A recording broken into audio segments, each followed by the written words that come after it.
Assalamualaikum student. Today I am going to teach you the most important topic of first year chemistry is Rutherford atomic model. I hope you will understand my lecture. Let's start. उसके अंदर हमने Rutherford atomic model आपके board के लिए भी बहुत ज़्यादा important है. आपने उसमें इंट्रोडक्शन दिया कि किसने डिस्कवर किया था. ये डिस्कवर 1911 के अंदर हुआ था बाय रदरफोर्ड जो थे उन्होंने एटॉमिक मॉडल डिस्कवर किया था, वो भी in the presence of nucleus in atom के ऊपर, जिसमें से उन्होंने गोल्डफाइड एक्सपेरिमेंट किया था. गोल्डफाइड एक्सपेरिमेंट जो था वेरी थिन गोल्ड फॉइल थी, गोल्ड की फॉइल थी, यानी कि उन्होंने थिन फॉइल थी, प्लेट थी, उसके ऊपर से बीटा रे अल्फ़ा रेज जो थी ना उनको पास आउट करवाया था. And the result we are observe photographic plates हमने की थी. जैसे कि देखें हमारे पास आती है ये डायग्राम, आपकी बुक्स में भी मौजूद होगी, आप इसको देखिएगा. ये लीड बॉक्स शीट है जिसके अंदर वन होल होता है, उसके अंदर से रेडियो एक्टिविटीज़ की जो रेज है ना वो emit of the beams alpha particles करती हैं, वो जाके थिन गोल्ड फॉइल. ये जो प्लेट है ना ये एक थिन गोल्ड फॉइल है, और ये जो यू मैग्नेट की शेप के अंदर है ये है जिंक सल्फेट स्क्रीन. ये सल्फेट स्क्रीन जो है ना वो हमने गोल्ड फॉइल के आगे रखी है, गोल्ड फॉइल इसके पीछे है. गोल्ड फॉइल के ऊपर जब अल्फ़ा रेस टकराती हैं वो उससे रिफ्लेक्ट करके आगे जिंक के ऊपर टच होती हैं, तो उसमें से only one alpha rays backward जाके लगी थी, बाउंस बैक हुई थी. बाकी तकरीबन जो है वो 90 एंगल्स पे लगी थी, और वन द जो बिल्कुल लीड बॉक्स से स्ट्रेट आ रही थी अल्फ़ा रेस वो बिल्कुल स्ट्रेट आके लगी थी जिंक के ऊपर. तो ज़्यादातर इधर और इधर लगी थी, कुछ 90 डिग्री के एंगल पे, कुछ स्ट्रेट. ओनली वन थी जो कि बाउंस बैक होके पीछे चली गई थी. तो ये रदरफोर्ड एटॉमिक मॉडल है, फोटोग्राफिक फिल्म से हुई थी, ये बात है.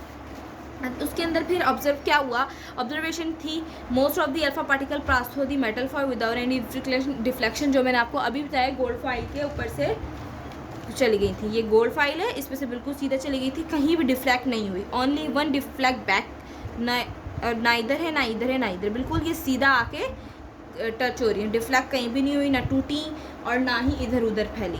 और few of them were deflected through 90 angle, कुछ 90 एंगल पे थी. Only one out of 800 deflected back. 8000 में से बस एक ओनली वन डिफ्लेक्ट बैक हुई थी. बाकी जितनी अल्फा पार्टिकल्स थे वो सब आगे जाके 90 एंगल पे लगे और कुछ आगे लगे. कंक्लूजन इसका ये था, from this experiment we could in energy every atom there is a very small solid region. हर छोटे एटम, ये यानी कि एक एटम होता है ना वो इतना छोटा सा होता है, बहुत ही टाइनी होता है. उसके छोटे से पार्ट के अंदर ना वो पॉजिटिव चार्ज रखता है, वो नेगेटिव चार्ज नहीं रखता, जिसको हमने नाम दे दिया इस पॉजिटिव चार्ज को न्यूक्लियस. क्योंकि न्यूक्लियस के अंदर एटम होता है, हमने ये बात जानते हैं.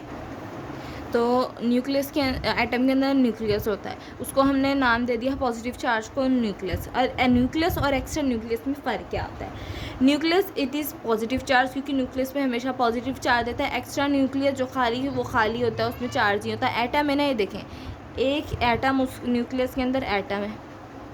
अब उस एटम के अंदर जो न्यूक्लियस है ना उसका कुछ पार्ट एम्प्टी है और कुछ पार्ट पॉजिटिव चार्ज रखता है. जो पार्ट एम्प्टी है वो एक्स्ट्रा न्यूक्लियस कहलाता है, और जिसके ऊपर चार्ज है वो न्यूक्लियस कहलाता है. अब हम देखेंगे it consist of nearly all the mass of atom. ये करीब करीब होता है सारे मास के, एटम के मास के करीब. It consist of every level of shells और orbit. It consist of energy levels. ये क्या करता है, इसके ऊपर एनर्जी लेवल्स है ना, ये एटम है, इसके ऊपर एनर्जी लेवल की एक शेल होगी, उसको हम कहते हैं ऑर्बिट, या उसको हम आप शेल कह लो. It is always present in the centre of the atom. Nucleus always present in the centre of the atom. छोटा सा एटम है, उसके ये समझेंगे छोटा एटम है, उस एटम के अंदर मौजूद होता है, उसको कहते हैं nucleus. In this energy level electron revolve around the nucleus. इस एनर्जी एक्स्ट्रा न्यूक्लियस के अंदर क्या होता है, जो एटम होता है ना वो रिवॉल्व करता है अराउंड द न्यूक्लियस. ये एटम है, ये न्यूक्लियस के अराउंड होता रहेगा. तो ये इसका फिर क्या हुई थी, drawbacks of Rutherford model theory के ऊपर, रदरफोर्ड के मॉडल थ्योरी के ऊपर कुछ एतराज़ात किए लोगों ने. क्या किए, ये था according to classic physics if electron is continuously revolving around the nucleus it should loss energy. वो ये कहते थे कि अगर ये एटम है ना, जो फिज़िक्स वाले और लोग थे साइंटिस्ट थे, उन्होंने बोला अगर इलेक्ट्रॉन जो है, इलेक्ट्रॉन यानी कि पॉजिटिव चार्ज रखता है, न्यूक्लियस, और उसके अंदर एटम के अंदर हमारे पास क्या होता है, इलेक्ट्रॉन और प्रोटॉन। इलेक्ट्रॉन और प्रोटॉन दो चीज़ें हमारे अंदर पाई जाती हैं, एटम के अंदर की बात करें हम तो अराउंड द न्यूक्लियस, और ये होता है न्यूक्लियस। न्यूक्लियस के अंदर एटम, एटम के अंदर प्रोटॉन और इलेक्ट्रॉन। जब वो न्यूक्लियस के अराउंड में घूमते रहेंगे कंटिन्यूसली, एक्स्ट्रा न्यूक्लियस में बात करें तो वो अपनी एनर्जी को लॉस कर देंगे, क्योंकि एक मुद्दत तक वो राउंड रिवॉल्व होते रहेंगे और उसके बाद उनकी एनर्जी ख़त्म हो जाएगी।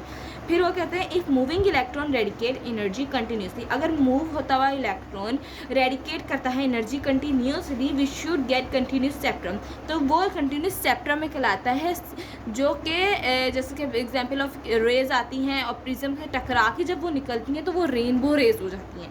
तो वो कहता है but actually atom gives line spectrum, अगर इलेक्ट्रॉन मूव करता रहेगा रेडिकेट एनर्जी के अंदर कंटिन्यूसली मूव करता रहेगा तो वो कंटिन्यूस स्पेक्ट्रम कहलाएगा, पर असल में एटम हमें क्या देता है, लाइन स्पेक्ट्रम, वो हमें कंटिन्यूस स्पेक्ट्रम नहीं देता। तो रदरफोर्ड की इस एटॉमिक मॉडल पे कुछ एतराज़ात किए गए थे, वो ये हैं। शुक्रिया।